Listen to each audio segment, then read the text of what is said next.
네, 경제합시다 시간입니다. 요즘 중국인 사이엔 비싸도 화웨이 이런 말이 있다고 합니다. 미국의 애플보다 자국의 화웨이를 더 선호하는 겁니다. 마찬가지로 나이키 대신에 안타스포츠, 스타벅스 대신 루이싱 커피 모두 애국 소비 흐름인데 이런 흐름이 얼마나 강한지를 잘 보여주는 사건이 일어났습니다. 생수병을 열어서 일일이 하수구에 버리고 일부러 뱉기도 합니다. 마트 냉장고에서 꺼내 바닥에 내동댕이도 칩니다.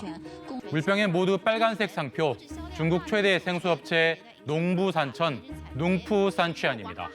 14억의 이른바 국민생수가 갑자기 수모를 겪게 된 사연은 창업주 아들이 미국 국적자라는 사실이 알려지면서입니다. 포장지 디자인이 자스쿠니 신사 등에서 착안됐다는 의혹까지 겹쳤습니다. 이달 들어 매출 90%가 줄었고 시가총액 4조 원가량이 사라졌습니다. 중국어만 쓰자는 애국 소비, 구어차오는 미중 갈등 속에 힘을 더하고 있는데 자국 업체도 걸리면 가차 없음을 농부산천 사례는 말해줍니다. 중국이 유독 심해 보이긴 하지만 사실 베타주의는 최근 세계적입니다.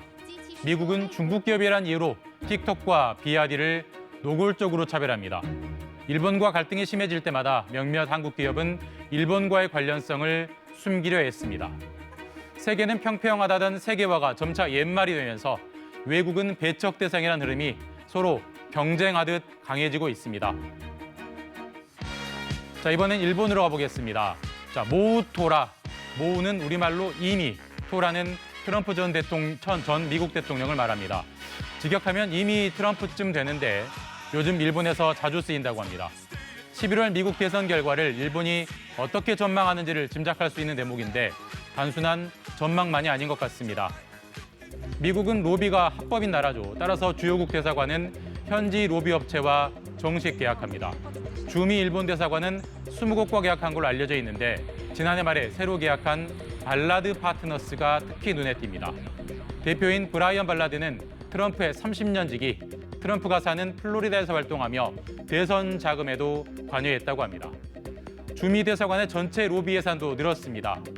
미국 시민단체의 집계를 보면 일본 대사관의 대미 로비 예산은 지난해 650억 원 정도, 1년 전보다 13% 정도 많습니다. 한국은 150억 원대, 4분의 1 수준입니다. 트럼프 복귀 가능성에 일본이 구체적으로 대비하는 대목인데 일본은 과거에도 발빨랐습니다. 트럼프가 당선인 신분일 때 외국인 지도자 중 처음으로 아베 총리가 회동했고 취임 한 달도 안 돼 트럼프와 아베는 정상회담을 하며 재임 기간 내내 초밀착했습니다. 현 기시다 총리는 다음 달 미국을 방문하는데 노스캐롤라이나 시차를 검토하고 있습니다. 토요타가 2차 전지 공장을 짓는 곳으로 미국인 고용을 중시하는 트럼프 정책에 부합합니다. 아베 내각의 부총리였던 아소다로 자민당 부총재가 올 초 미국을 방문한 것도 이른바 라인 복원 포석이란 해석이 많습니다. 자, 음악의 성인 악성 베토벤, 반도체 업계의 슈퍼을 ASML. 공통점이 전혀 없어 보이는데 최근 둘이 부쩍 함께 언급되고 있습니다.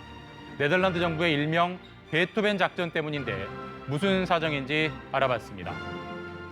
베토벤도 ASML도 아름다운 것을 만들었다. 베토벤의 작곡이 독보적이듯 ASML도 압도적인 장비를 만든다는 겁니다. 초미세 반도체 밑그림을 그리는 극자외선 노광 장비를 독점 생산합니다. 납품 밟는 삼성전자 시가총액이 470조 정도인데 납품하는 ASML이 530조 원대입니다.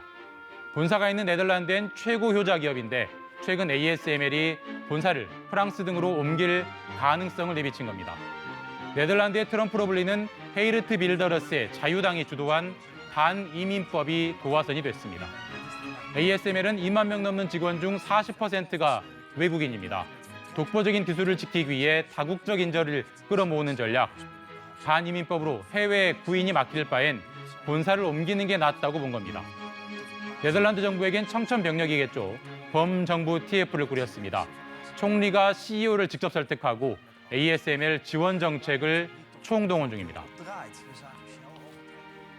Onze minister-president met president Biden erover gesproken. Ja, dat is hartstikke belangrijk. Dus ja, ASML, ik bedoel, wat Philips altijd voor Eindhoven was, is nu ASML voor heel Nederland. Vanuit Veldhoven, Eindhoven, zeg maar. Hè? Ja. 정책이 한번 삐끗하면 반도체 전쟁에선 치명타일 수 있습니다. 베토벤은 독일인이지만 뿌리는 네덜란드였습니다. 베토벤은 잃었지만 네덜란드가 ASML은 지킬 수 있을까요? 지금까지 경제합시다였습니다.